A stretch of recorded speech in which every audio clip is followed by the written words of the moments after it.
Actually, I'm gonna cough. Okay, now we're good. 3, 2, 1. 3, 2, 1.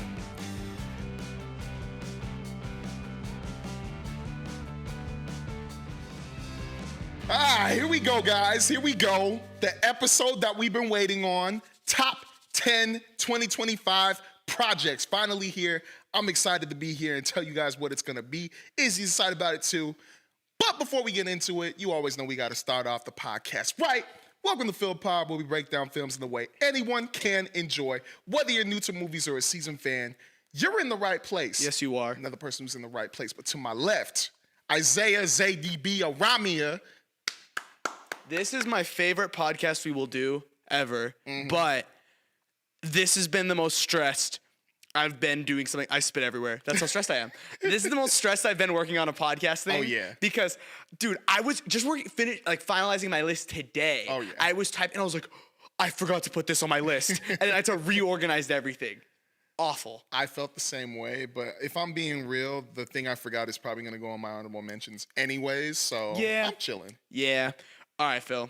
You want to explain to them the format of how we're going to be doing this, how we're going to give them our top 10 objective. Guys, these are the best projects, okay? Me and Phil are the voice of everyone. Yeah, so by our much. Lists, that means that we have the pinnacle of lists. Yeah, this is the truest list that we can ever have, and honestly, if you guys don't have it, then you're wrong. You're probably wrong. Obviously, we're kidding. At the end of the day, right. of course we're kidding. At the end of the day, this is our list and our list alone. If you have anything to say about it, feel free to have a nice, respectful conversation in our comment section. We are happy to hear your lists as well. But at the end of the day, we want to just talk about movies, TV shows, everything, man. So just comment. And if you hate it, just show it to a friend. Maybe we'll hate it with you. Yeah. And then the next friend after that.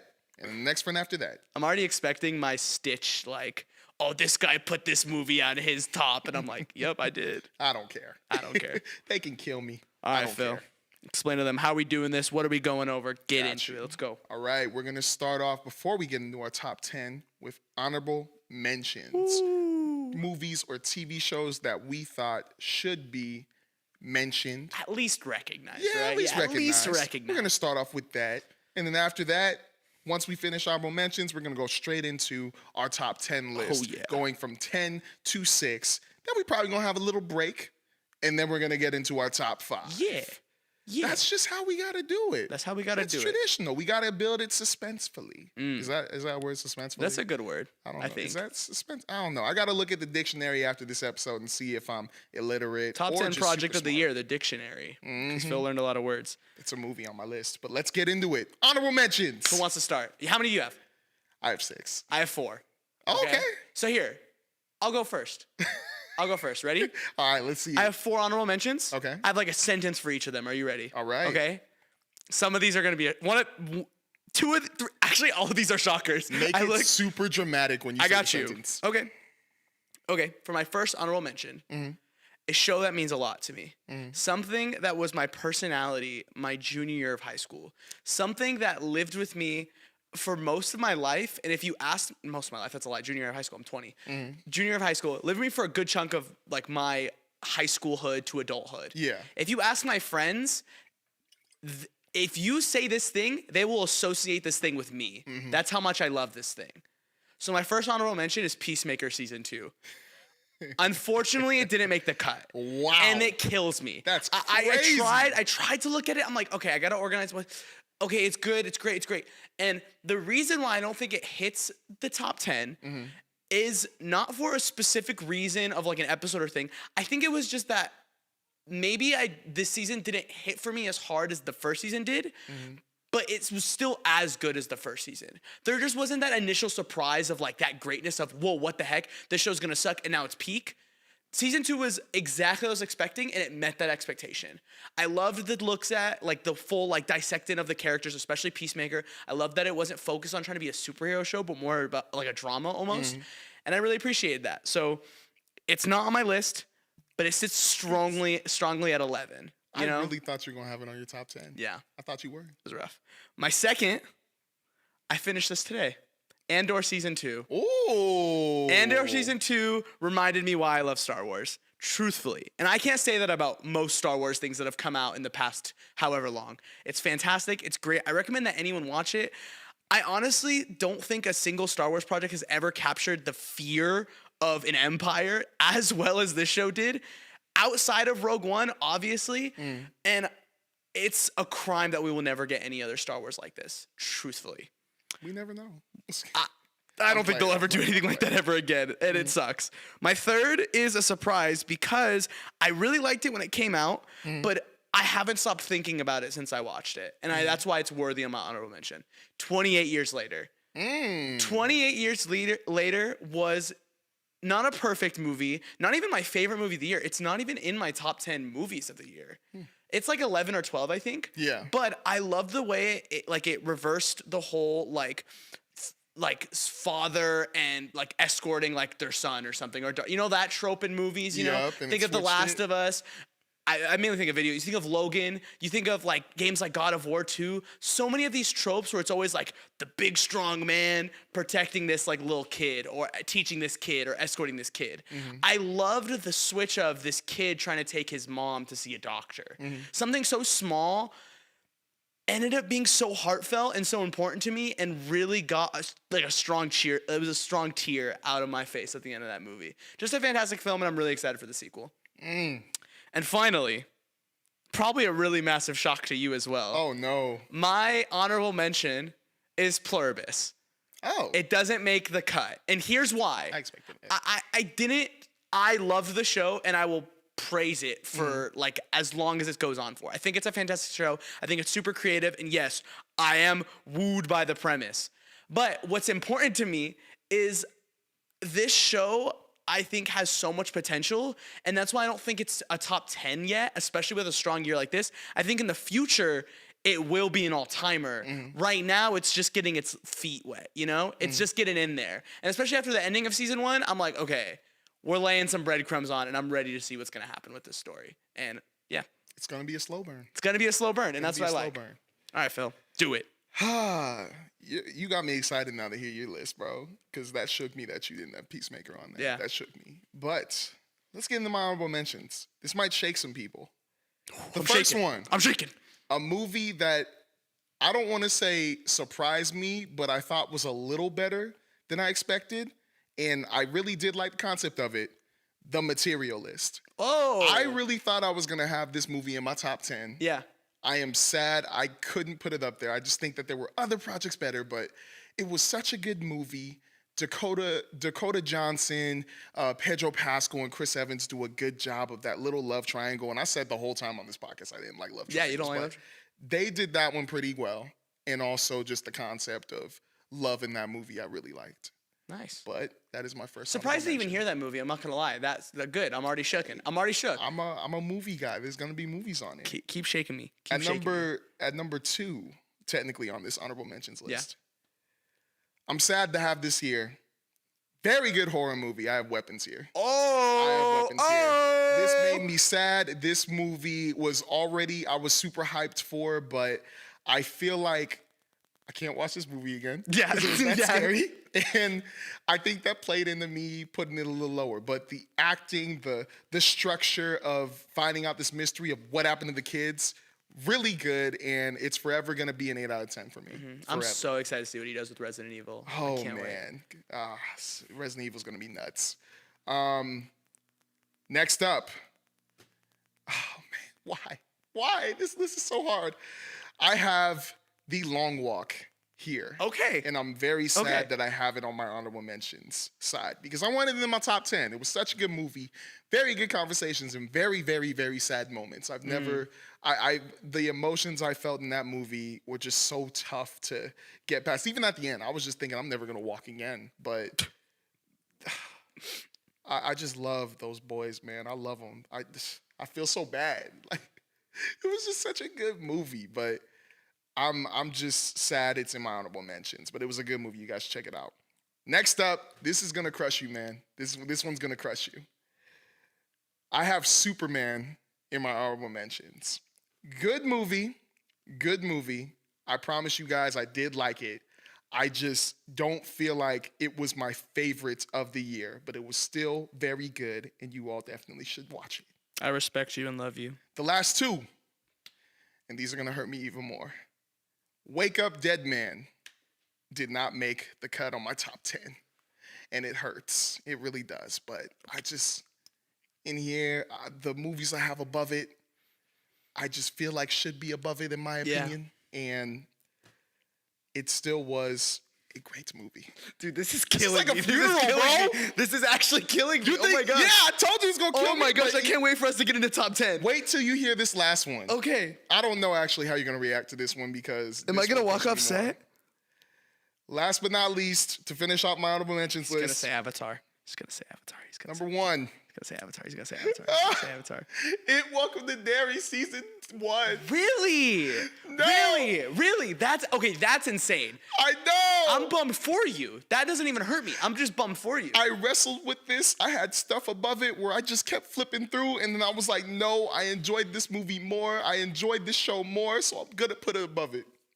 Pennywise did a good job. Pennywise, you killed it. There's some stuff above that did better. Pennywise, if you're watching, you did your best. Just wasn't good enough to make the top 10.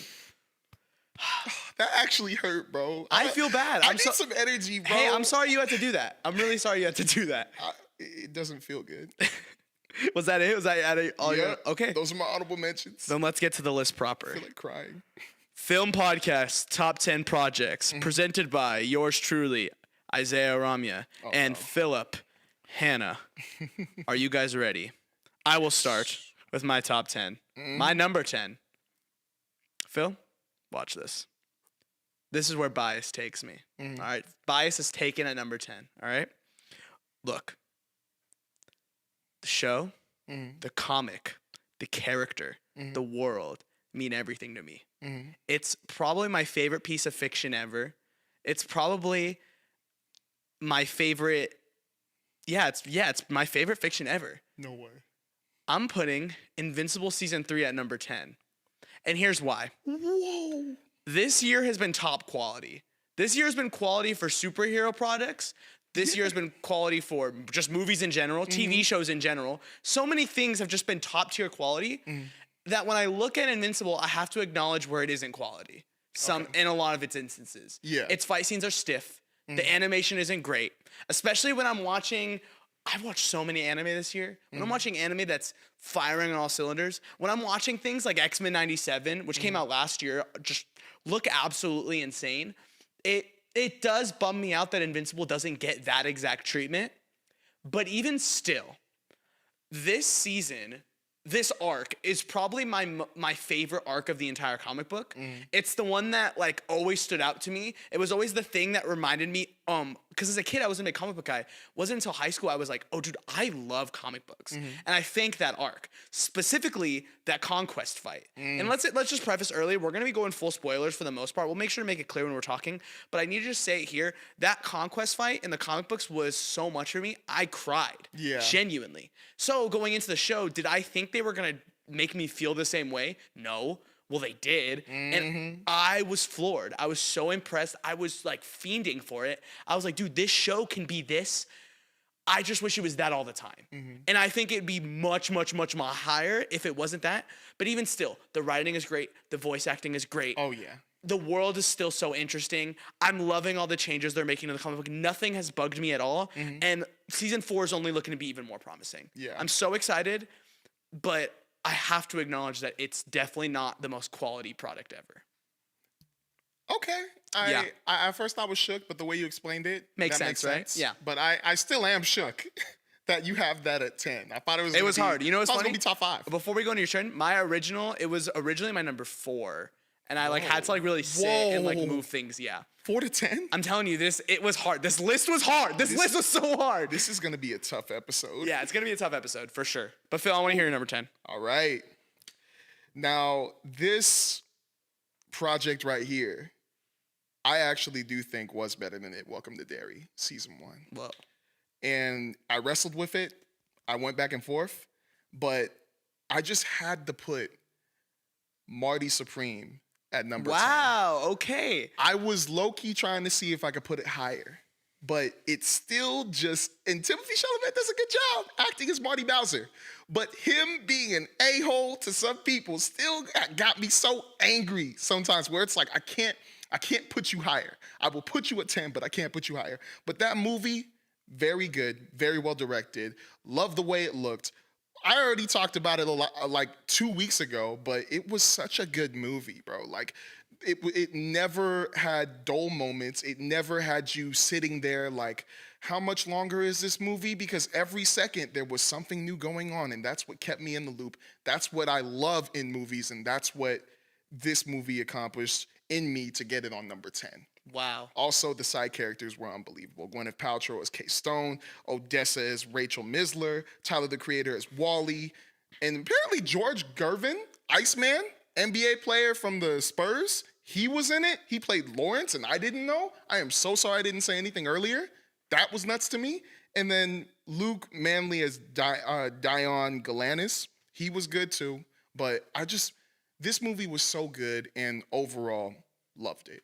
Yeah. But you guys should definitely watch Marty Supreme. That one isn't surprising. I don't know why I still wasn't expecting it, though. It's like you said that, and I was like, oh, yeah, probably. I just haven't seen it yet. There's going to be a lot of stuff on this list. Yeah, I'm excited. I think both of our lists are a lot different than we think they are. They're way different. Cool. You ready for my number 9? I'm ready. All right. I don't remember when the show came out for some reason. It's like drawing a blank on when the release date was. But I think even still, and I think this is a trend for a lot of this list, it boils down to what have I been still thinking about by the end of the year, right? And I watch a lot of comedies, like sitcoms, more adult stuff. Like I like to laugh. I watched The Chair Company. I watched Friendship. St. Dennis Medical, Abbott Elementary are still going on. Adults was fantastic, and it almost made my list. It didn't make. It didn't make my list. I cut it off today, actually. And I opted for this one, The Rehearsal Season 2. Okay. I think is the most creative and one of the funniest comedy shows I think I've ever seen. The first season was incredible, and I didn't really think that he was going to be able to top himself in the second season. And somehow he did by doing something almost completely different. And it still works in this weird rehearsal like idea that he has. And it just shows me that Nathan Fielder is so psychotic and hilarious, and he's very much my kind of humor. I love his shows. I love everything he does. And what's weird is even like not a single episode bored me. Every episode is just as interesting. Even in like the serious moments, like in quotes when he's like talking to like serious people, it's still so funny and still so awesome. And I just think the show is so special, and I literally can't wait to see what he does in the third season. Like there's no doubt in my mind that he's gonna not top himself again, because it's madness, that show. I should have put it also in my honorable mentions, but because I limited myself to 4, I had to cut it. It's no problem, man. I knew you were gonna have the rehearsal on it. I just didn't know where. Yeah. So this seems right. I'm still nervous not nervous in a bad way, but nervous in like what's gonna happen next on what is on your list. But that's a good pick. Yeah. That's a good pick. At number 9, for me, this movie definitely had to make my top 10. I did everything in my power to get this on my top 10. And it's a movie that I really liked throughout this whole year. Number 9. F1. I loved F1. I loved the talk about Formula One racing. I loved the cars. I loved the tension. I loved the races mainly. Like the races were nuts, especially how they explained like certain things on how the tires worked for Formula One cars. I don't know why. I just was really obsessed with that. I was like, what cars is he gonna switch out to, or what tires is he gonna switch out to? But it was just such a fun ride, a fun movie. And then even the rivalry between Brad Pitt's character, Sonny Hayes, and Damson Idris's character, Joshua Pierce, was the driving force for me. Because those two were such good, like whoever casted those two did a very good job to pick the right people to be racers in the rivalry, especially on a team. That's nuts to me. But I really love this movie. And it even, I think I cheated because like Hans Zimmer made the soundtrack. And I feel like that made there's a bias there for sure. There's a little bit definitely of a bias there for sure. It just made me love the movie even more when I was already loving it. And let me tell you guys something. I didn't even know Hans Zimmer did the soundtrack for this movie. I didn't even know. So that means his bias wasn't even there until he found out. He just always liked it. That's what I'm saying. So, you know, I got a little bias there, but this movie was such an amazing ride, and I would watch it a million times over. Like, it's a top pick. I respect that pick very hard. That's a really, really, really good pick. And I don't know why, dude, every time it's like, you know, maybe I just didn't think enough about what your list would be, that I'm hearing these things, I'm like, Okay, yeah, that makes sense. That makes sense. I'm glad you like. F1 was good. F1 was really loved good. it, man. I think for me, it just needed to be a little bit like less predictable, and I think I would have had it a lot higher. But even still, I freaking dude, that movie is awesome. Oh my that movie is gosh. so awesome. I would recommend that to anyone. Someone who doesn't love sports movies, because I think a lot of them kind of can be very samey. Oh, yeah. That movie, even though it's very predictable, I would recommend to anyone. I think it's fantastic. Yeah. Yeah. Especially now it's how it's dealing with Formula One racing and trying to introduce people to it. Yeah. I thought it accomplished that goal like purely well. All right, my number 8. Oof. Okay. When the DCU got announced, I was so excited. When No way. when James Gunn was head of creative, I was bouncing out of my seat. I couldn't have been more excited for what was about to happen. Yeah. I ate up the string of announcements for probably that week, 2 weeks, the guesses, the predictions of what he's gonna be working on, all this and that. I watched that video where he showed all of his like everything they were working on multiple times. I couldn't have been more excited for him to direct a Superman movie. Truthfully, I'm not even the biggest Superman fan, right? Yeah. And you're thinking, Isaac, that's super low on your list for how much you loved it. Yeah. But to me, it is still probably objectively one of his best like directing pieces of work. Up there with Guardians 3, Guardians 1. It isn't my favorite still. The Suicide Squad, Peacemaker have a special place in my heart. But even still, as someone who loves superhero media, who always wears my Marvel hoodie, I have to acknowledge that I am a sucker for superhero stuff. Yep. So I would be dumb if I didn't put it on my list. Yeah. Because this movie filled me with hope. It made me feel something. It got me excited for DC for probably the first time in like ever. Dang it. It was just phenomenal, you know? And I don't even really have any real gripes with it or problems. I just thought it was fantastic. It just wasn't like my thing, you know?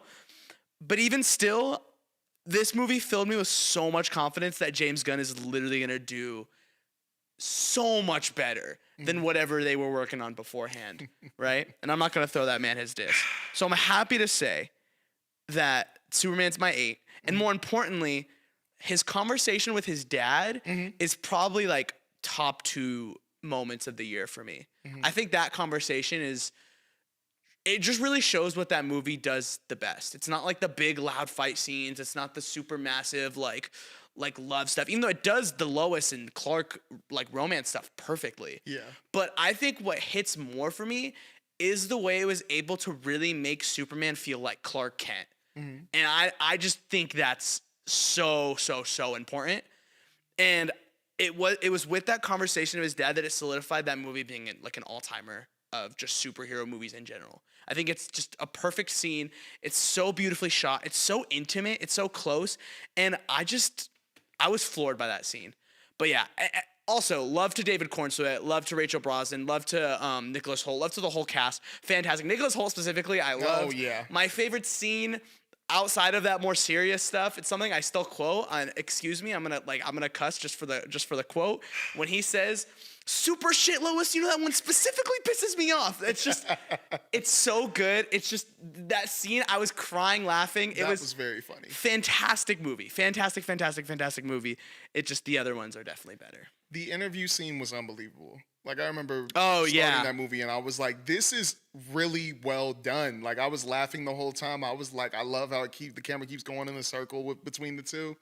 I like this. And then Superman being so innocent Yeah. that it started off the movie showing their personalities very well. It's good. It's one of those, I think, the more and more I'd watch it, I'm going to love it even more. And I think it's just a testament to just James Gunn having very rewatchable movies. I feel like I'm not like the biggest rewatch guy. Sometimes I will. But Superman is a movie I can easily rewatch, like comfortably. And it's a movie I think everyone should watch. I am so shook because now I don't know at all where anything is on your list. Yeah. Thought that was going to be number 2 or 1. All right. Anyways, good job, Isaiah. Now let's get to my number 8. A TV series that I really liked this year. Ooh. Where I was just like, we got TV. wow. We got TV. This kind of came out of nowhere from me. I saw a trailer for it. I saw a clip, and I was like, I got to watch this now. I thought I was going to like it.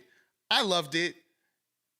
That's the studio season 1. Yes. Okay. So I was waiting for this to be on your list because I was finishing up Andor today, and I was on my Apple TV, and I saw an ad for the studio, and I was like, oh, that was the one where I was like, I wonder where that's gonna be on Phil's list because he was obsessed with that. The studio season 1 is such a good show. So like, I think mainly the thing that drives me for this is the situations that all these different, like Matt Remick, Patty, Maya, Sal Saperstein, thank you by the way, is just so insane you never expect it. Like every episode, it was always just something different in the land of, well, the studio, but Hollywood, and you never know what they were either gonna do better on or mess up. And it was so intense and I loved it. I'm sad that it's this low, but I liked other stuff more. Maybe it's because I have some movie bias with this one, but the studio needed to be on here. It was just unbelievable, bro. Like literally, that's the word I would describe the show as. Unbelievable or unbelievably amazing. Because wow. It's probably the thing that's so unfortunate I didn't watch it. Like out of all the things that I could have watched, it's the one thing where I'm like, man, it's so unfortunate I didn't get to it. I need to hear your take on it. When does second season come out? This year? Next year? I don't know. I haven't heard anything about like when. There hasn't really been news on I haven't seen any news on if they started production on season 2 or not, or if they started shooting. But no matter what, I'm gonna be here. I need to get to it. It takes 3 years. I'm gonna be here to watch it. But bro, the studio season 1, everybody needs to watch that show. Everybody who's a movie fan. Yeah. What it sounded like, it was very much well deserving of all the awards it got. Seth Rogen getting all the love that he got. Yeah. 1,000%. Especially with the one-shot takes, I was in love with those. Yeah. I was in love with it. All right. My number 7. Okay. I'm gonna read. So I have notes. I don't usually take notes when we do these things for them. Sometimes I will. Usually I never do. I did it for this episode because I want to make sure I had all my thoughts like kind of written down. So I'm gonna just read this brief part because I know I'm gonna forget it. Apparently, it's a hot take to like this movie.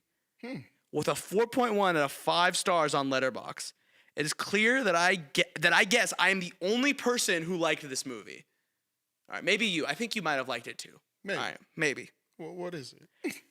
Both of us have glazed the heck out of this movie, and we've both received like some heavy backlash for loving this movie as much as we do. Whoa.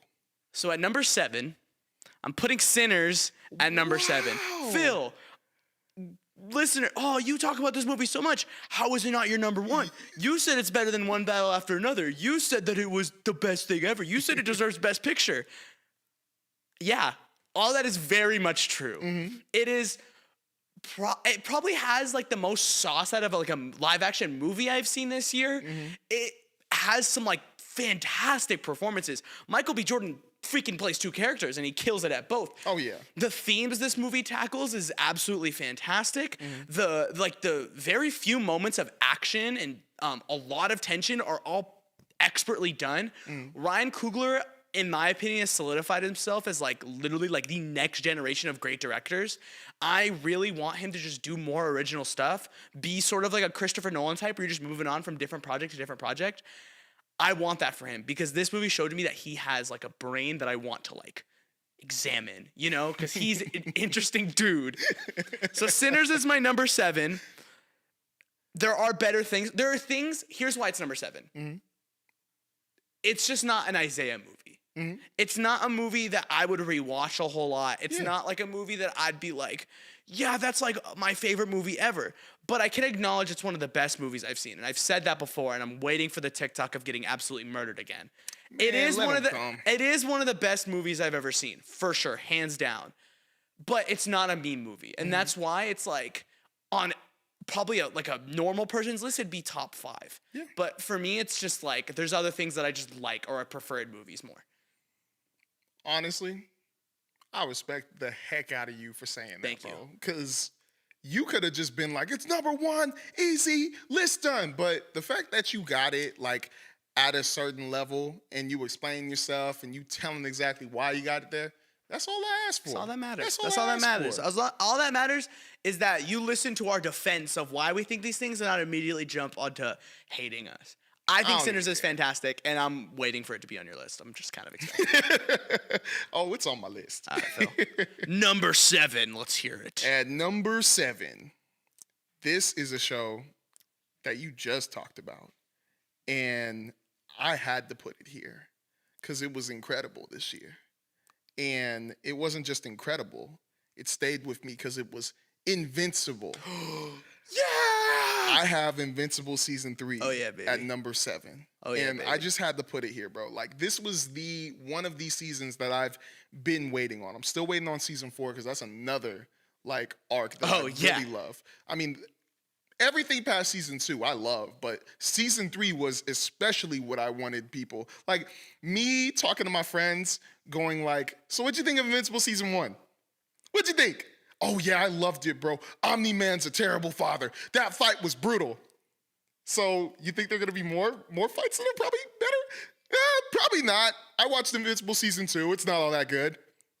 Okay, are you gonna watch season 3? I don't know, bro. Watch season 3. That was immediately. Watch season 3. That lead up to that fight, bro. Even just the stuff happening in like the season. Mark getting tested. Ollie. Yep. Oliver, like, you're trying to see if he really is evil or not. And that moment where he does kill somebody was crazy, but everything leading up to that fight. The Cecil confrontation. Oh, yeah, the Cecil confrontation. That was good. But everything leading up to that Conquest fight was everything I was waiting for. It was the fight that I think was one of the, well, I don't know. I got to watch more anime, but it was probably one of the greatest animated fights, in my opinion. Like, it's one of my favorites. It'll forever live with me. And it also added a scene that didn't happen in the comics that I was shook on. I was excited at first. I was like, whoa, this is nuts. Like, and then right when I see something that doesn't happen in the comics, I was like, wait, what is this? What? All right, let's see how this plays out. And then my face goes from this better be what the, and he just plow. Like, oh my gosh. Like, I'm just so like good. You. I'm glad that they're doing stuff that isn't in the comics and adding to it. And usually people hate that, but the way they're doing it, they're keeping it small, but they're also making they're just adding a little bit more depth to it. Isn't it interesting that I think when you hear that a show is making changes to a source material you love, I feel like it's initially met with so much backlash. I think Invincible is one of the few shows where that hasn't been the case. Because they haven't done anything that's warranted any sort of hate. All of it has been very either justified or even better than the comic book. I was nervous at first when they did the whole Amber thing, but they needed to do that. And it needed to happen, and I think it turns on itself. It becomes so much better. Exactly. So much better than anything the comic it didn't even try, but what it was doing, Let's be for real. The comic Amber was kind of nothing. boring. She's forgetful and a loser. But yeah, man, you already said all the praises, man. I love Invincible season 3, and I cannot wait for season 4 and season 5. Y'all are not ready. Y'all are not ready. I'm just Y'all excited, are not ready. Bro. They're not ready. I'm glad it's here. They're not ready. All right. 6, right? Yes, sir. My number 6. Phil, I think the biggest crime I committed in 2025 was not watching this movie in theaters. The biggest crime, second biggest crime I made in 2025 was not reviewing it with you when we watched it. But I'm happy to say that I get to review it today because of how much I loved it. A few days ago, I was building a Lego. But what I was actually doing was watching The Long Walk. I had a list of movies I needed to watch to make sure I finish them before we do this. So I felt like I was caught up for the most part. And I knew The Long Walk was going to be on the list just from what I've heard from people. I still was obsessed with this movie. Yes. It is so good. It captures perfectly what I love from movies, I love my big plots. I love my bombastic moments. I love my super crazy plot twist, whatever. But you know what I love more than that? And it's something that I'll keep talking about later on as we go up the list. It's characters, man. And it's characters growing and connecting with one another. So what better movie? What more Isaiah of a movie can you get than a movie where the entire point is these boys are forced to walk together and just talk. And if they slow down, they're dead. Oh, man. Dude. That was tough to watch, man. This movie was hard to watch. It was so hard to watch.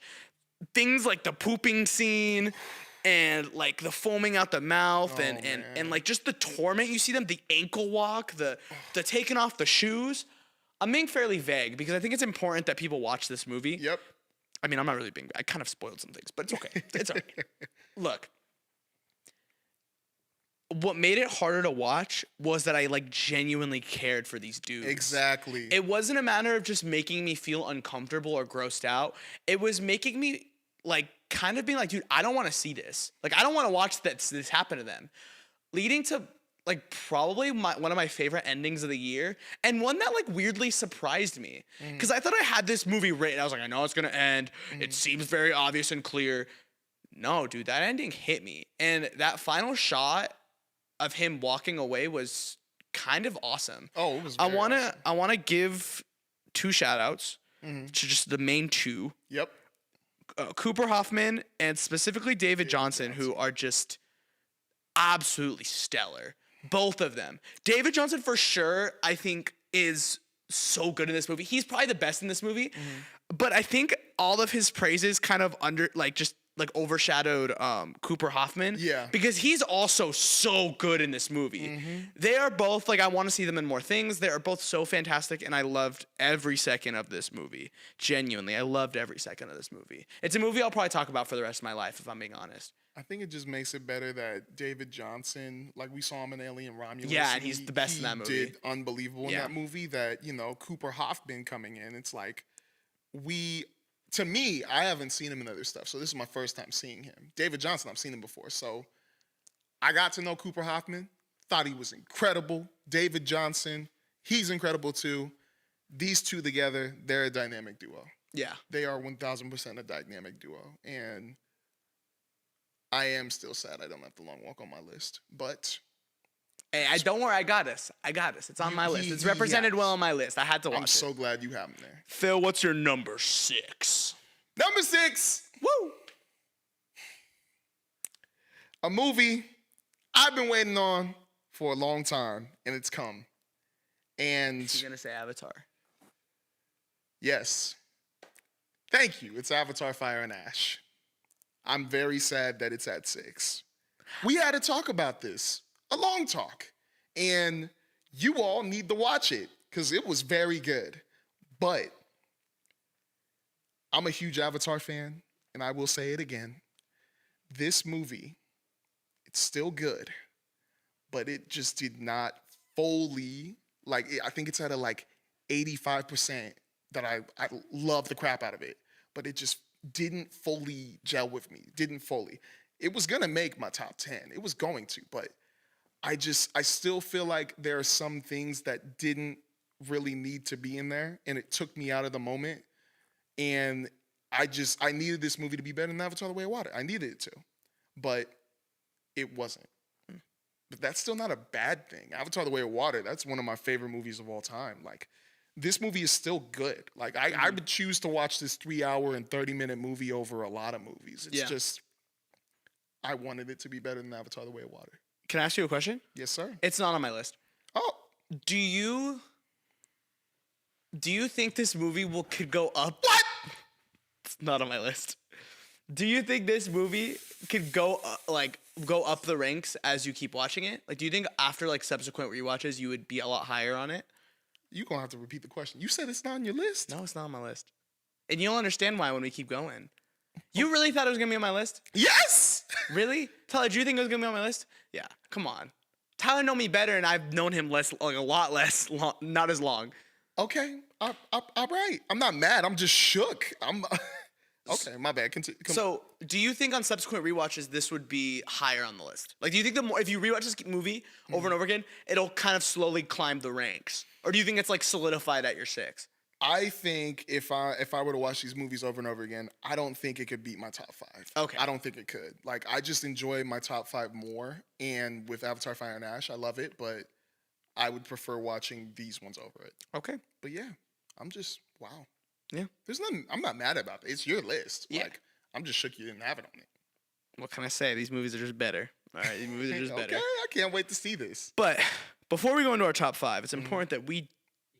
Oh, okay, never mind. Tyler, our producer, is giving us the go-ahead to keep going. So, Phil, we're going to go straight into our number 5, all right? Okay. All right. Ready? Yes, sir. We had a long conversation about this movie. And I think this cast is so strong. I think the movie is filmed perfectly. Its cinematography is great. But more importantly, I think the best part about Wake Up Dead Man, which is my number 5, Okay. is That makes sense. its representation of faith and the Christian church and all of its nuances, the good and the bad, the struggles of being a pastor, the complications, the dynamics, all of it. I thought this movie was able to grasp that topic when I never really thought a movie would do that in the way that it did. I think it presented its lead Josh O'Connor, his character so beautifully. I think it really shows the redemption of it and how, sure, maybe faith isn't for everyone, but for the people that it is, it's so vital to them, it's so important to them, and that should never be overlooked or undershot, oh, this person's less than. I think this movie really represented faith in a way that really resonated with me and that deep importance of it, while also having a fantastic mystery and twist that I was just eating up the whole time. So this movie was kind of just giving me the 1-2 punch on all sides, where it's you can watch this movie just for the mystery stuff if you don't care for the religious stuff. But if you love the religious stuff, you don't like the mystery stuff, you can love the religious stuff. This movie is just so good at everything it's trying to do, and I wouldn't have expected a movie to do that. Yeah. This This movie's given 2 hours, and it's able to capture a topic I feel like most people aren't even capable of talking about in 5 hours. I've listened to interviews from so many people, and I feel like no one gets it. And it was really interesting to hear Rian Johnson's perspective, because he's experienced it, and who's someone who's away from the Christian church now is still able to acknowledge its importance, even if he doesn't follow it anymore. And you'd expect someone to be very cynical towards it, but he isn't. And I really appreciated that. So to you, Rian Johnson, I love you, and I really appreciate you representing my faith in a way that I could really resonate with. And that's why I liked Wake Up Dead Man. That's why I loved Wake Up Dead Man. Oh, yeah. That's why I think it's the best Knives Out movie. Oh, yeah. 1,000% it's the best Knives Out movie, in my opinion. I also did respect the way he talked about religion in that movie, but also I think it gives you a chance to also hear from different perspectives of whether people do like it, don't like it, or don't even just get it at all. Yeah. And I think that was very well done with this movie, and I feel like you could recommend this movie to anybody. Literally whether they're a person who doesn't believe in religion, or a person who does believe in religion, or a person who's just trying to find their way back or something like that. I think that's a really very good and respective way of doing a movie.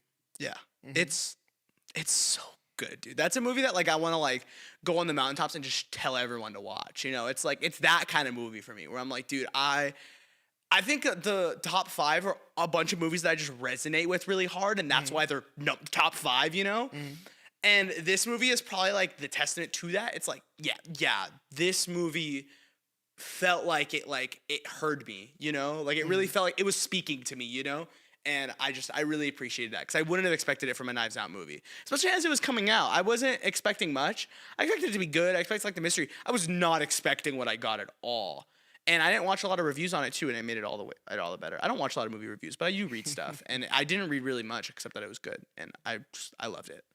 It was very good, man. Yeah, very good. Phil, we're on to our top 5. Phil, what is your number 5? At number 5, I don't know if this is going to be a shock to you. This is probably easy. Avatar. Avatar: The Way of Water. Re-release. I'm just kidding now. At number 5, this is where I have Thunderbolts. I had to put Thunderbolts here, man. I had to. Bro, come on. I was scared it wasn't going to be on your list. I don't know why. I was like, no way he wouldn't put it on his list. I'll fight him. This movie gained so much respect from me from this year, only because you were the one mainly hyping this movie up. Oh, yeah. You were the one mainly. I was over here I think it's going to be okay. I think it'll be cool. Maybe it gets a 7 from me. Maybe it gets 6. I go into that theater, and I did not expect the vibe to be the way it was. I did not expect the story to go the way it did. And I think the driving force of that is I wasn't the hugest fan of Florence Pugh. Or Pugh? Yep. Is that Pugh. Pugh? I wasn't the biggest fan of her. I respected her. I thought she was good in a lot of projects I've seen her in, but I wasn't the biggest fan. Yeah. seeing her as Yelena Belova in Thunderbolts was unbelievable to me. She was the driving force. Her thing on how she's feeling and how everybody else is feeling and how she has to kind of be the leader, still trying to drive them to get out of these different situations really stuck with me, because you could tell she's dealing with her own thing and now she's got to play babysitter for all these other anti-heroes or fallen villains, I guess, but I didn't expect it to go that way. And it just didn't feel like a Marvel movie too. Like, I was feeling sad for these people, but I was also rooting for them at the end of the day. I started off the movie going like, all right, let's see what happens. Let's see what type of superhero shows up or whatever. But I really got into everybody else. Like, another character that I was really drawn to was Wyatt Russell's John Walker. John Walker, dude. Yes, John Walker. Like, I hated that guy. I hated him. Like in the Falcon and Winter Soldier TV show, or Captain America: The Winter Soldier. I hated him. He had such a good redemption arc for me in this movie, and it just shook me. I love the cinematography as well. Like, it looked unbelievable. It looked so good, and even the villain, Lewis Pullman's Sentry.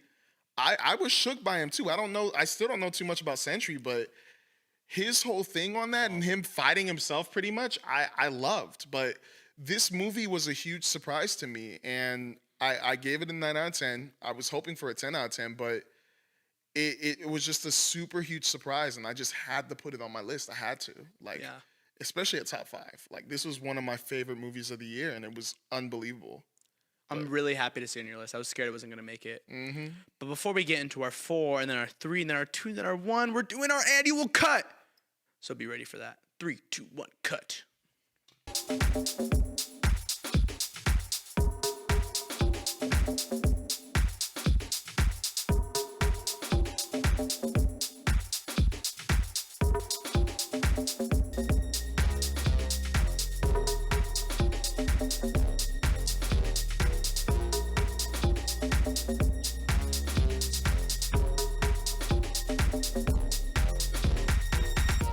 And we're back with our 4, 3, 2, 1 top 10 projects of the year. Phil, here's my number 4. Are you ready? Yep. Let me paint you a picture, all right? All right. Probably around 10 years ago, every single time a Marvel movie came out, I was seated. You know, it was this big event thing. I think of, obviously, your Infinity Wars. I think of your Captain America Civil War.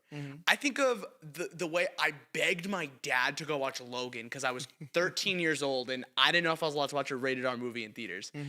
I think of the way the MCU was able to make me, show me characters I knew nothing about, like the Guardians of the Galaxy and Call Me Weird, Doctor Strange, right?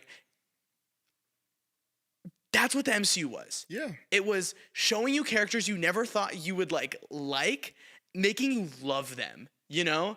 Outside of your big event movies, you know?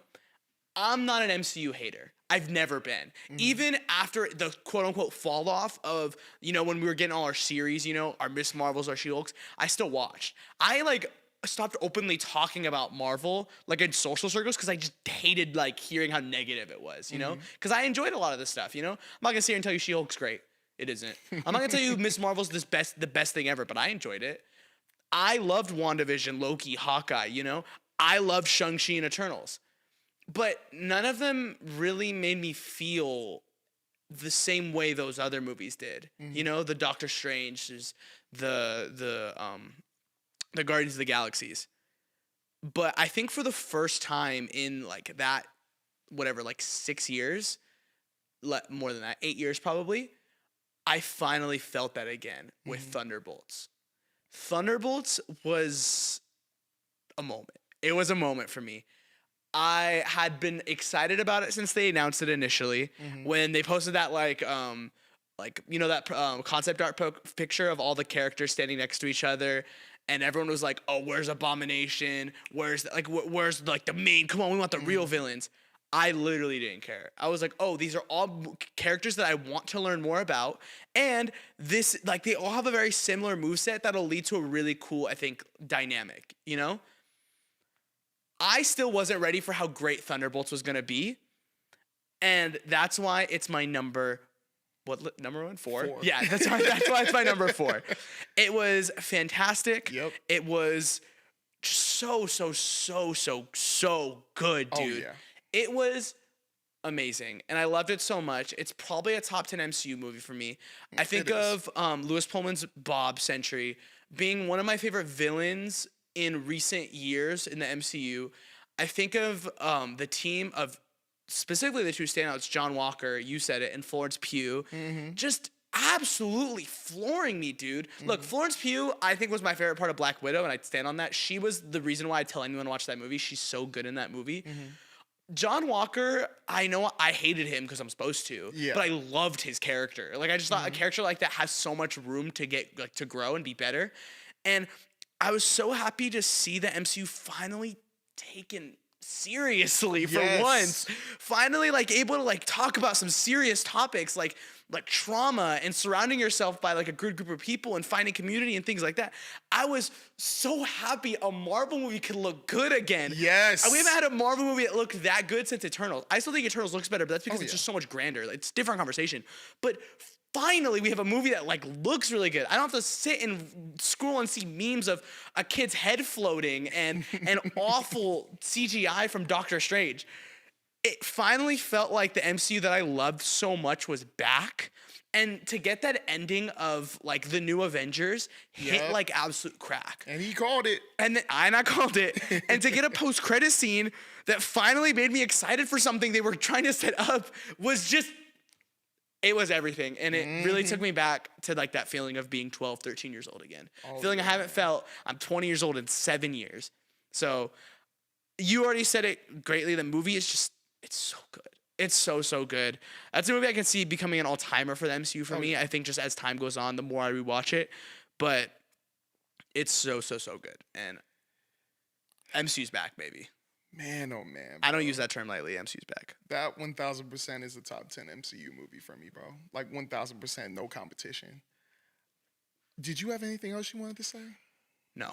I'm looking at my notes. I'm making sure I hit all my points. Yeah. I hate it. I'm a superhero bias. It's so good. It's so freaking good. It really was, though. I had it at 5. I'm just glad you had it at 4, man. You're close on that. You're close. So we were kind of... Yeah, we were close. I got excited each other. Yeah. Now we're hitting, like, a little higher. I know I'm at my 4. Yeah. And I want to do a little bit different announcement for my 4th movie. Give me one sec. I just got to, do this real quick. I'm nervous. A little nervous? You should be nervous. I should or shouldn't be? I can't read this shirt. Number 4. Frankenstein. Oh, I was like, huh? But yeah, I was like, Frankenstein. Yeah, this was 1000% gonna be on my top 10. This movie right here, ever since I heard Guillermo del Toro was doing a Frankenstein movie, I was hype. I was like, how is he gonna tell this story? How is he gonna do it? Is it gonna be standard Dr. Frankenstein or we're gonna call the monster Frankenstein? No, this one was the creature versus Dr. Frankenstein. I was so happy that was the story. The sets, unbelievable. The movie looked so good, and just Jacob Elordi as the creature was so, like, it took me out. I thought he wasn't really gonna have, like, because I forgot the book. I knew the creature talked a little bit. I didn't know he talked as much as he did. His moment for the part 2 of the movie where he goes in on, like, every moment he's witnessing for the first time and how he's, like, portraying it, how he's doing certain mannerisms, how he's even observing, like, humans and even animals was definitely my favorite part of the movie. But, like, in my opinion, is the best part of the movie no matter what. Like, that took me out. And I was already getting, like, entranced into the movie with Oscar Isaac as Victor Frankenstein, but it was, even his part was getting me into the movie. Like, him talking about how to give life, us knowing about his motivations for giving life and why he's trying to do it, and then just his cruelty to the creature is just nuts to me. But I need to watch more Guillermo del Toro movies, but this one, like, to me, I just loved, bro. Like, this was an experience. I am so sad I did not get to watch it in movie theaters because I would have loved it, even Thanks, if it was Netflix. IMAX or something. Oh yeah, I'm mad. Thanks, I'm mad at Netflix. Netflix for that, but it was just such a good movie, bro. Like, I can't get it out of my head to this day. I couldn't get it out. Like, in the middle of the night, I bought like a stinking Frankenstein shirt. I was like, I'm getting that shirt, bro. I'm getting some type of like memorabilia for this movie. I loved it that much. Like, there are quotes, I can't remember it off the bat of my head right now because I forgot, but there are so many quotes from that movie that I just play over and over again in my head, like nonstop. And that's why I had to put it here, bro. I just can't stop thinking about that movie. I think that movie just you're right, dude. It sets when you film on like a real thing, you can tell it's a real thing. Oh, you know, yeah. you can feel it. And I think that's probably like the standout for me in that movie. It was just like, dude, I freaking love how this movie looks. Like, it just has so much sauce. Guillermo del Toro just has so much sauce, dude. Good, bro. Yeah. It was so It's a great good. movie. All right. Now we're in our top 3. All right, guys. So top 3 I'm nervous. favorite projects of 2025. This was I think this is I had a way harder time this year than I did last year. I think I definitely watched a lot more things that I did this year than last year. I think even still, like, dude, this year was just a banger. So much good stuff. My brother told me, he was like, hey, I feel like there wasn't good movies this year. He doesn't watch a lot of stuff, so you can make fun of him, but he doesn't watch a lot of stuff. And I was like, dude, what are you talking about? He's like, how many movies you watched this year? I went, like 36. And you watched way more than that. I know so many people watched way more than that. And he was like, dude, what? I only have like 10 on here. And I'm like, you're just not looking in the right places because there's some fantastic movies. But my number 3 isn't a movie. Okay, there's no My problem number with that. 3 is a show. Oh, okay. And it's probably one of my favorite shows of all time. And it's important that I talk about this show on this scale. My number 3 is The Bear Season 4. Oh, okay. A season of a show that not many people talked about for some reason. I wrote in my notes, I always have the hardest time explaining why I love this show so much because it isn't like, it's not this big, like bombastic, plot driven Star Wars thing. You know, it's just always the thought I have in my head of these like big fights or whatever. It isn't even like it's not even like a super big drama outside of a couple episodes. There isn't these like big, like massive confrontations in this season. But for some reason, this season resonated with me harder than most of the other seasons did. I think the second season's still the best season, but the 4th season is my second favorite for sure. And I think it's because of its emphasis on like growth. And I wrote the word in here specifically because I didn't want to miss it and I can't find it now. But specifically the way it was able to really show Carmy growing and realizing why he is the kind of person that he is and how he wants to change because of that. Yeah. The way Carmy in the first season was just a yeller and like always freaking out at people, going to the second season, similar thing. The 4th season really showed me that this show isn't just the clips and the screaming stuff. This show is the like strong, intimate moments between characters. I think of Carmy talking to his ex-girlfriend. That scene floored me. It's so freaking good. I even think of episodes with Sid just hanging out with like her like friend's kid. Her nephew, Yeah. right? No, I don't think it's technically her nephew. I think it's just like maybe I'm wrong. It was like her Probably friend's hairstylist, whatever. Yeah, her friend's kid. And like those small moments, I freaking ate up. It's just all so good. It's also strong. Leading, I think of even like Sugar's stuff with like her kid and just like her like starting that family for her.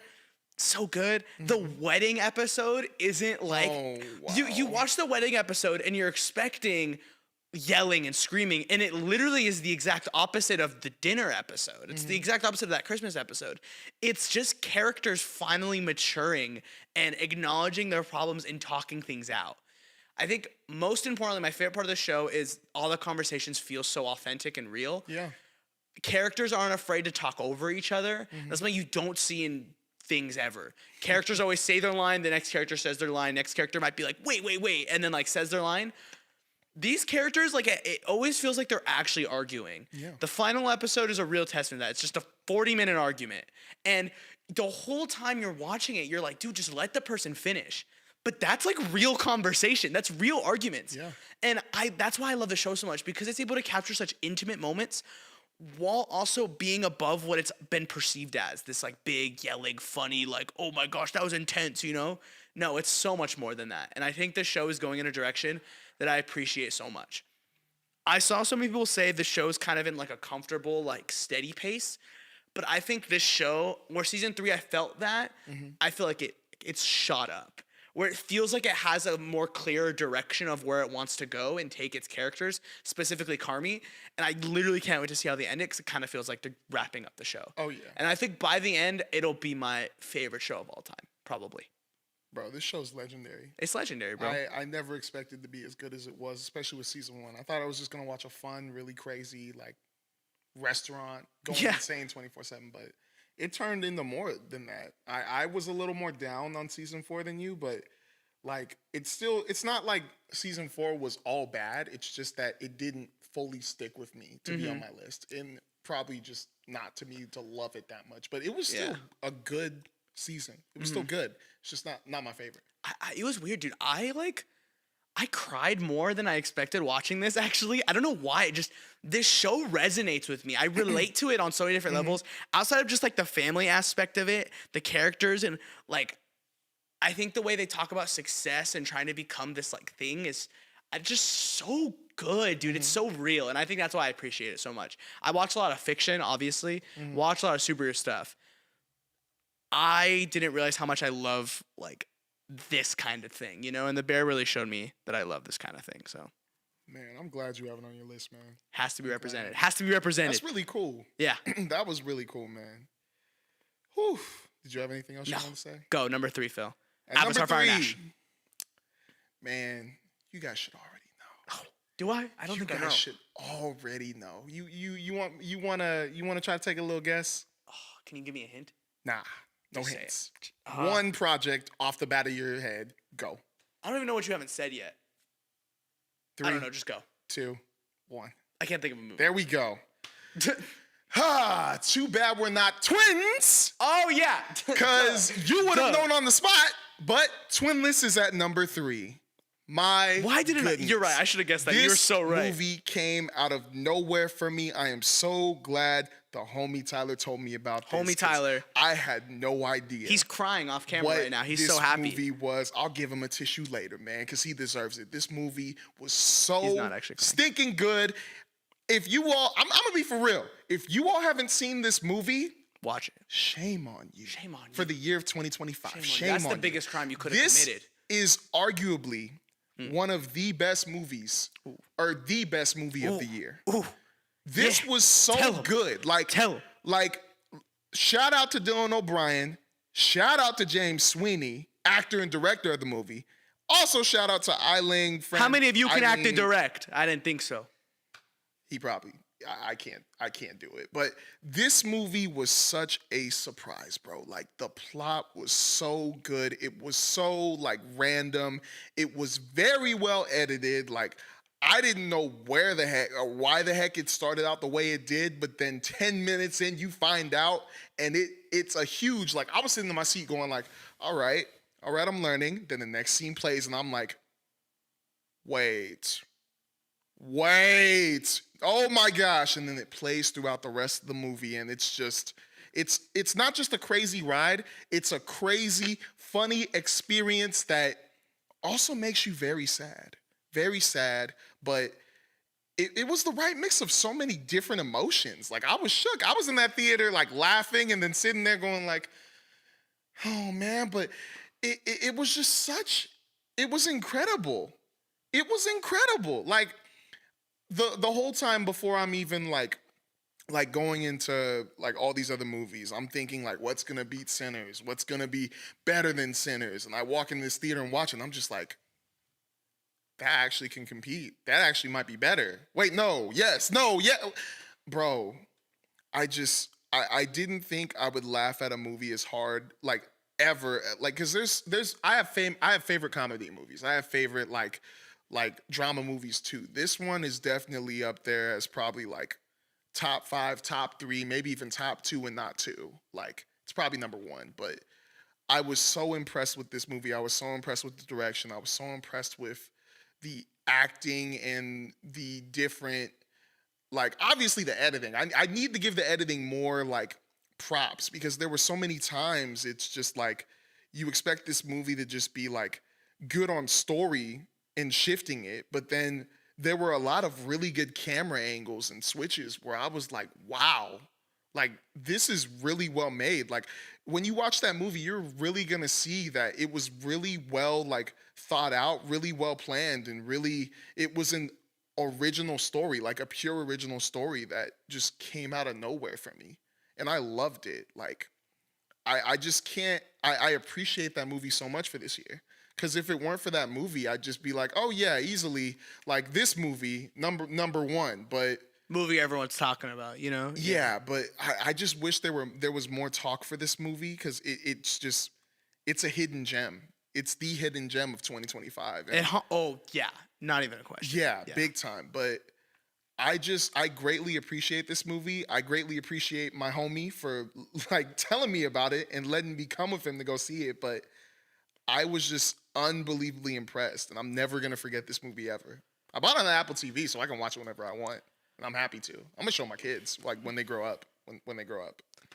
I think it's important to even mention that I think Dylan O'Brien should deserve like a best supporting or best whatever, like be the definition for his role. Even best actor. Yeah, he deserves it, because I think he probably has one of the most compelling, like heartfelt scenes of the year. The hotel scene, you know, like I think that was. That's when I was sitting. I watched that movie alone in the theater. I was the only one in my theater, and I was sitting in the corner by myself. People, bro. And I'm just sitting there like trying not to cry. I'm in this freaking giant theater by myself, just like, holy crap, that's freaking good. That's some good stuff. I think it's also, dude, this movie's cinematography is super good. Its locations are really beautiful. Where was this movie filmed? I want to say Canada, but where there's no place that looks that nice, because holy God, everything looks just so freaking nice. This movie has a lot of sauce, a lot of style, and yeah, the writing is just so strong. It's really funny too. I think you wouldn't expect it to be as funny as it is. I was laughing a lot, and I was sitting in a theater by myself. If that's not like place to like not laugh. When you watch a movie by yourself, you usually don't laugh. You know, that's like kind of a thing. I was laughing so hard. It was a great movie. I loved it. It didn't make my list. I was really sad about that. I had it on my 10, and then it was in my honorable mentions, and I was like, I gotta bump it out. I think because my thought process was, I know Phil was gonna have it on his list, so I could just talk about it when he brings it up. So I basically mooched off you. You know what? Okay, but if you did put it on your list, and I didn't have it, where would you put it? Still wouldn't make my list. Dang it! Yeah, still wouldn't make my list. It's okay. I will love that movie forever. I appreciate it, and James Sweeney, good job. Good job. Make For more real, things. you are talented, man. Make the fact more that things. you acted and directed in that movie, unbelievable. You need to make more movies. Okay, you ready for my number 2? Yes. Number 2. Here we go. Ready? I'm going to read this off my phone, on my notes, okay? All right. Okay. I'm looking at the camera. Cue the clips, the stitches, cue the comments that are going to make fun of me super hard. I watched this movie back in July, and it stayed with me the whole year. It was my number 1 immediately, and it stayed my number 1 in 2025 on my movie list the whole year. Yeah. The whole freaking year. More importantly, Phil, it's the only 10 I've given on this podcast. My number 2 is K-pop Demon Hunters. Okay. All right, look. Okay. Is it going to be best movie at the Oscars? Probably not. It should be, though. Is it going to win best animated picture? I kind of hope so. It will. I hope so. It will. But look, here's why I love K-pop Demon Hunters so much, okay? It's not just the music. It's not just the animation. It's not just the really good fight choreography. It's not just the characters. It's not just the world that they set up. Dude, this movie is just filled with some great themes, some great lessons for a kid to learn, you know? Yeah. The story about someone who has to hide their flaws their entire life, fight their struggles, and just be shamed by it. Frozen. To- I'm playing. No, it's not the same. I had to say it. You were describing Frozen. I'm sorry. Continue. To learn to overcome that. Stop. I hate that you said Frozen. I never thought about that. It came up out of my mind right now. I'm sorry. Continue. To overcome that Dang, you freaking threw me off, Phil. Why'd you do that? Sorry. I think the way this movie was able to portray this idea that like you shouldn't be ashamed of what you are, but instead be more than that, because you aren't just this one trait, this one thing, this one flaw, this one struggle. You are so much more than that. That was just really what I needed to hear when I watched this movie. I think it's what most people need to hear in a time where we're so caught up in insecurities and like awful thoughts. I think it's just a fact that like mental illness is an all-time low. Yeah. And I think like mental health is at an all-time low. I think this movie was just a really good encouragement for me. As someone that has their problems, has their struggles. This movie showed me that like you just are more than that, you know? And like obviously you hear those things, but when you see it represented in something, you just kind of like feel it hits harder, you know, especially when you see it visually. And yeah, I still listen to the soundtrack. Yeah, I think 2 of the songs were on my top 5 Spotify Wrapped. I think the album was my number 1 Spotify Wrapped. Wow, okay. Yes, this movie carried me through finals as it was the only thing I was listening to while I was studying. This movie is so important to me. I think it's not just a kids movie, it's an everyone movie, and I think that's what makes great kids movies. That's very true. So, also the last 40 minutes is probably the best 40 minutes I've ever seen in this year. The last 40 is just intense, it was crazy, it was emotional, and then the final song was peak. Oh, yeah. Yeah. So Sony Animated Pictures is on top. yeah, bro. dude. I can't wait to see what they do for a sequel.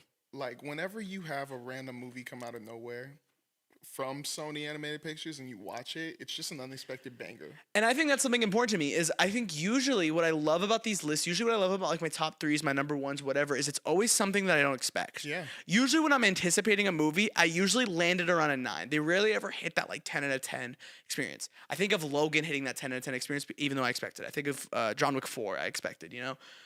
K-Pop Demon Hunters, I heard was announced and I just didn't think about it like at all. I was like, that's dumb. And I just moved on, you know? And then in June, when it was kind of blowing up, I was like, I'm not going to give in. I'm not going to give in. I finally gave in randomly. I was like, I'm just going to freaking watch this movie. I'll probably like it. And I was literally floored for the last 40 minutes. I was like, dude, this is literally... I watched Superman the same day, and I looked at my little brother. I watched it with him, both of them. And I was like, this is better than Superman. And he was like, what do you mean? And I was like, just, it's better than Superman. It's phenomenal, and I love that movie so much, and it's a forever movie for me. And I think it's one, like, you talk about like Twinless wanting to show your kids when you're older. This is just like a movie I'd want to show to my kids for sure. It's one of those kinds of movies. Like, it's perfect. I love that movie so much. Movie, man. Yeah, very well done.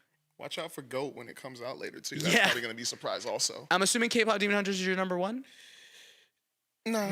What's your number 2, Phil? Nah, but at number 2, you know, theme of this episode is twins. Oh, Twinless again.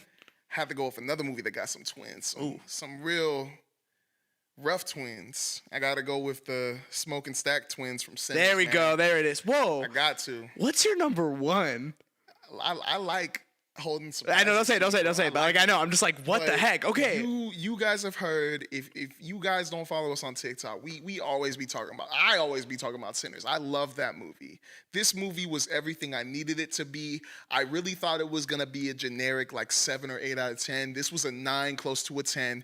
It was very well done. Thank you, Ryan Coogler. You already said a bunch of good stuff about it, but I think that people who like, there's a lot of people who went in on it saying like it's crap, but this movie is good. Like, it has everything. Like, I like what you said when you were comparing it to One Battle After Another, saying like this is doing kind of that, but it's also what's it called? It's executing it way better. Yeah. Way better.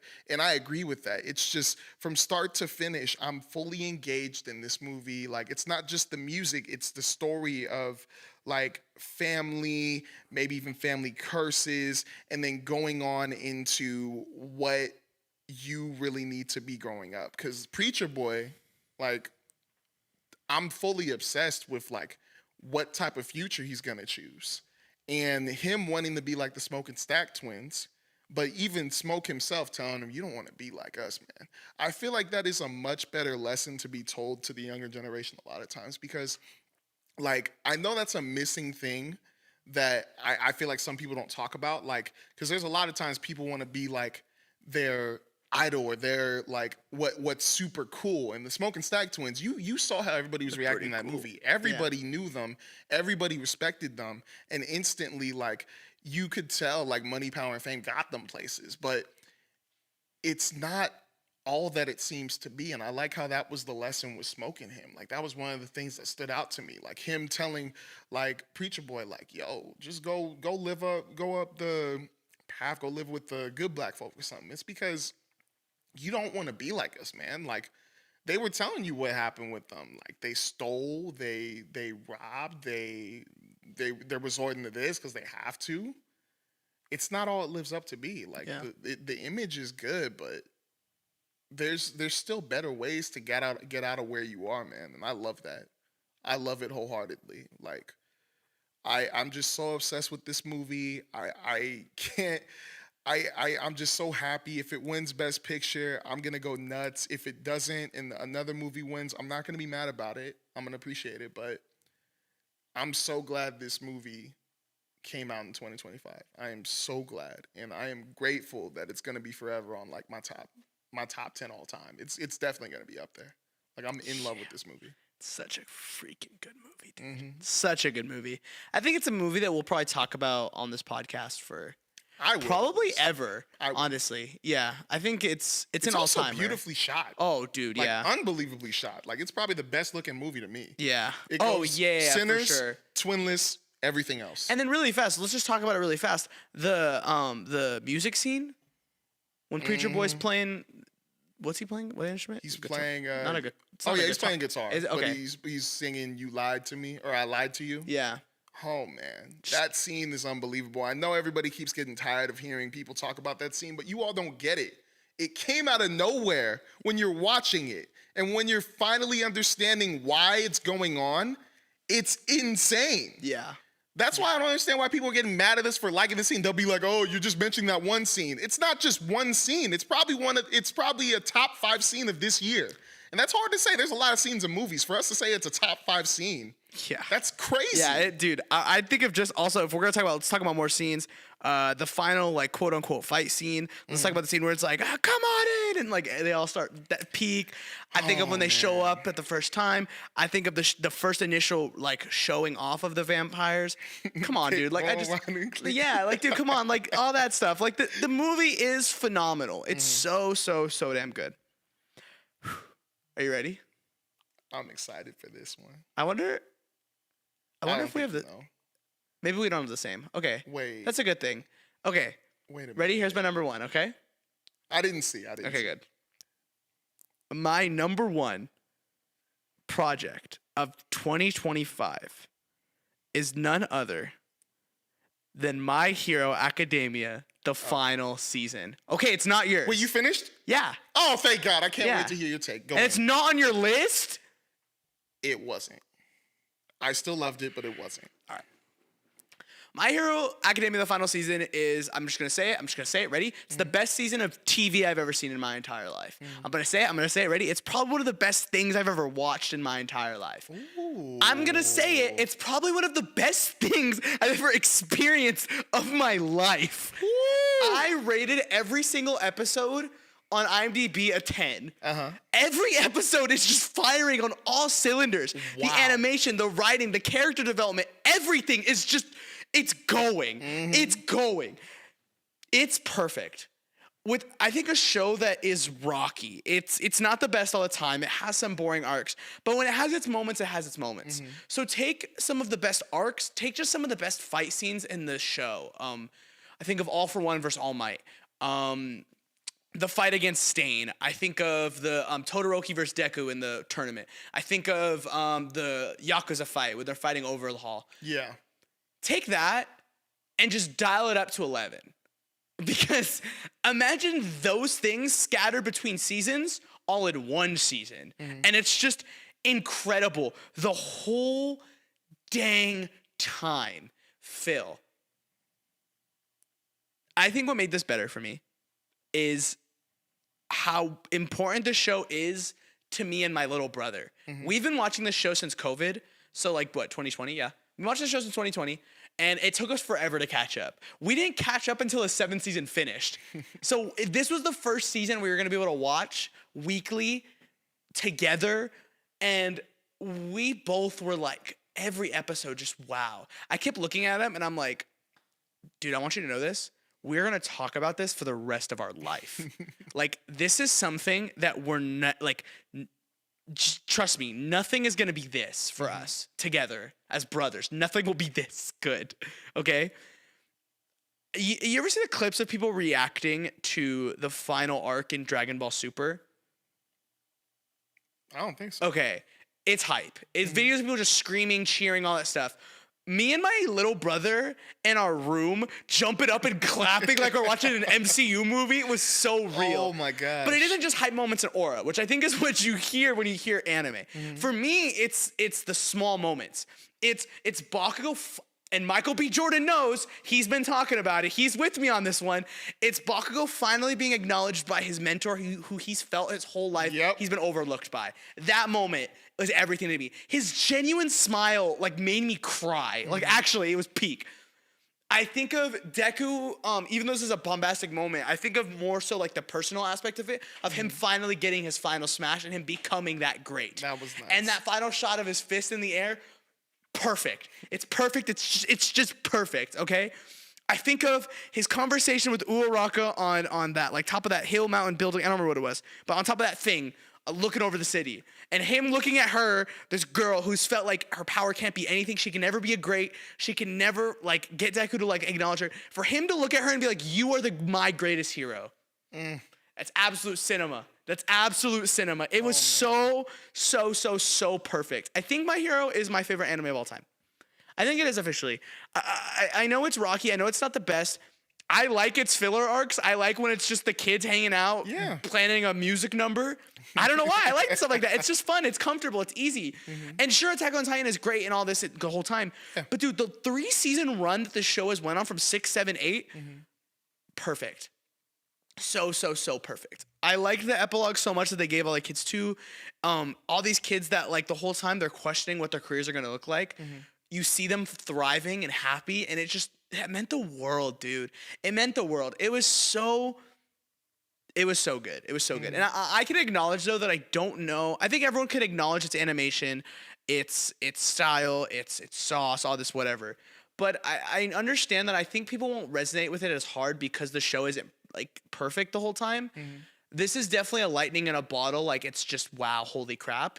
The rest of the show doesn't reflect that. But I think even still, it shows that, like, even in its filler moments, there was enough development to really hold me to have these moments hit, like, exponentially harder than, like, what you see nowadays, where you're getting 2-season, 3-season shows, and these big bombastic moments are happening. I think of the conversation with Arcane Season 2, a season I've never watched, so I won't comment on. But what I've heard was, this is so great, this is so insane, I wish the show was longer so these things would hit harder. This show's been going on since 2016, 8 years, 8 seasons. Yep. Getting these moments, dude, after watching it, maybe not that, like, since the beginning, but since 2020 and watching the whole thing, never skipping an episode, that was everything to me. And that's probably how I'll define my 2025 was just perfect. That final season was insane, bro. Like, it was. I kind of feel bad now that I don't have it on my list. But then again, I really like these other projects a little bit more. But that final episode, oh my gosh. I actually almost cried. Yeah. I actually almost cried. Like, I fully understand what Michael B. Jordan was saying, because when you find out that he doesn't have his power no more, and then when he's teaching, which I instantly I kind of clapped. I was like, that's what you're meant to do. Even though you're the greatest hero ever, that's what you're meant to do. But the scene that took me out was when All Might comes up to him, gives him his suit, and and when he's talking to him saying, like, oh, everybody funded the project, Bakugo gave the biggest contribution, I went, that's character development, bro. That's development. That's growth. Because to me, that almost seemed like he was talking to, like, little kids everywhere that always wanted to be a hero. And, like, you know, you have that dream. Like, you feel like you're getting there. And, I mean, he accomplished it. That's the difference. But when it's gone, it's almost like yeah, maybe I could do that again someday. And you're saying that for the rest of your life. But having him have that moment, having All Might come up to him and say, you can still have that moment, was nuts to me. Yeah. Nuts. And then when he puts it on, when that car rolls up, he puts on the suit, I was like, I just sat there like this. I was like that one meme where the woman's crying and she's like, Yeah. I was like that, bro. I was literally like, yes, sir. When they play the music in the background, I was like, come on, my hero. Come on. Yeah. I really, if anybody hates that anime, I hate you. No, I'm not going to lie. I might. Yeah. I might. But that was a very satisfying ending to an anime that's been out for 10 years. I think it's the highest rated anime season for a show ever. I think every Really? every episode's above a 9. Wow. Yeah. Honestly, it's understandable. Yeah. This was intense, but Intense. I That's how you end a show. Stranger Things. That's how you end a show. That's all I'm saying. but That's how then you end a show. at least they have an episode after. What, you talking about Stranger Things? No, Oh, yeah. I'm throwing shots at Stranger Things. Yeah. Everybody thought there was gonna be an episode 9. Yeah, and we're getting another episode of My Hero 8 years Yeah. later. I'm so excited. I'm scared. All right, Phil. Let's wrap this episode up. All right. We've been talking long enough, but everyone wants to know, what is Phil's #1 movie of the year My number one or show or whatever it is? project Yeah, there you go. is The Electric State. Dude, I don't know why I thought you were serious. I clicked and I was like, I was actually gonna come up with a whole thing and tell you like reasons to like it, but I'm like, no, I hate this movie so much. I can't do Can't even do it. I can't. My bad. The real number one. This show I thought was gonna suck. I really did. I thought this was gonna be terrible. it is Stranger Things. I thought it wasn't gonna be that good, but it came out of nowhere every second. I think I watched each episode over and over again 3 times in one day. Number one, Your Friendly Neighborhood Spider-Man Season 1. 1000%. That has never left my head. Every time I come in to do this podcast, I'm thinking of different scenes over and over again. I think that show knocked it out the park. It was not at all what I expected. It was a 10 out of 10 for me, and I am just shook on how wrong I was about this show. I really thought it was going to be basic. I really thought it was going to be nothing. It was my favorite project of the year. I'm shook. I just like you, I was like, nothing can beat Sinners. I'm baffled. Nothing, but Your Friendly Neighborhood Spider-Man Season 1. That is my favorite project. Like, there were so many times I rewatched the episodes and I was just like, this is unbelievably good. Like, I can't put it down. I couldn't even wait for another episode to come out. I literally, every single time I was wondering, I wonder if another country got this earlier. And I just check online because I was just that into it. I was putting so many people on. And whenever people I put on were watching it, they come up to me going like, when's the next episode coming out? Just like them, bro. I just was so excited. But the ending, I can't get over it. When he finally gets his suit, got me so hype. When he does that final swing, I was in love. I literally had goosebumps. But I just love how there's something to build on with this show, which I really love too. Just like Sinners, like I just love how there's more to come with this. But this season 1 is probably one of my favorite season 1s ever. It's up there with regular show for me. Wow. I just love it. I really enjoyed it too. It's not on my list. I didn't think about it a whole lot. I think the animation just wasn't great. It wasn't my favorite. I actually really like the animation. I think it's the first show, like Spider-Man thing in a while, to really make me feel the spectacular Spider-Man magic. Yes. Where like it's doing a really good job of like telling multiple storylines and having those slowly like build into something that'll connect later. I can't wait to see what they do in the second season. I hope they don't screw it up. I'm like actually like amazed that that's your number one. I was shook, but it's just nonstop in my head, right next to Sinners, right next to Twinless, right next to Thunderbolts and Frankenstein. It never stops playing, and it's just there were so many times, even the side characters of Nico, Harry Osborn, I believe it was Lonnie too. Yeah. Like, there were so many times they were having the guy Tombstone. Yeah, Lonnie. Like there were so many times they were having interesting conversations that intersected with Peter's that got me more into the show. If it was just a straight Peter Parker Spider-Man show where it was like mainly about him and like you barely touch on their stuff, I probably wouldn't have been that high. But there were so many times their stuff intersected with him, and even they feel like to me like they're way more important than expected. And I mean, obviously with Nico, apparently she's from Runaways. I forgot about that. The Runaways. Yeah. But there's just so many things that I just loved about these different characters, so many things that they touched on where I'm just fully invested in this show.